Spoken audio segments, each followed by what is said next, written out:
आता बघूयात इतर गावखेड्यातल्या तालुक्याच्या बातम्या। इगतपुरी शहराला पाणी पुरवठा करणारे नगर परिषदेचे तलाव 100% भरले। गेल्या 3 ते 4 दिवसांपासून पडणाऱ्या मुसळधार पावसामुळे तलाव तुडुंब। परभणीच्या गंगाखेड तालुक्यात काही भागांना अतिवृष्टीचा फटका। आमदार रत्नाकर गुट्टे यांच्याकडून नुकसान झालेल्या भागाची पाहणी। ठाण्याच्या मुरबाडमधील फांगुळ गव्हाण ते मोरोशी आश्रम या दरम्यान जाणाऱ्या विद्यार्थ्यांची तारेवरची कसरत। शाळेत जाण्यासाठी विद्यार्थ्यांचा जीवघेणा प्रवास।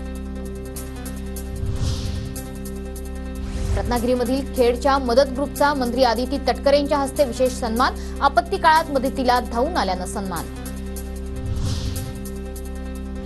श्रावणी सोमवार सुरू होत असताना परळी वैजनाथ मंदिर समितीची तयारी पूर्ण। मंदिर परिसरावर 135 सीसीटीव्ही कॅमेऱ्यांची नजर, तर महिला आणि पुरुष भाविकांसाठी वेगवेगळ्या दर्शन रांगा असणार।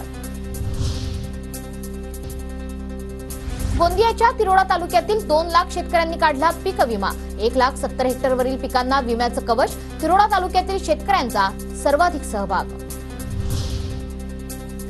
परभणीच्या जिंतूरमधील शेवडी रस्ता वाहतुकीसाठी धोकादायक रस्ता दुरुस्त करण्याची ग्रामस्थांची मागणी। खराब रस्त्यामुळे आतापर्यंत अनेक अपघात झाले।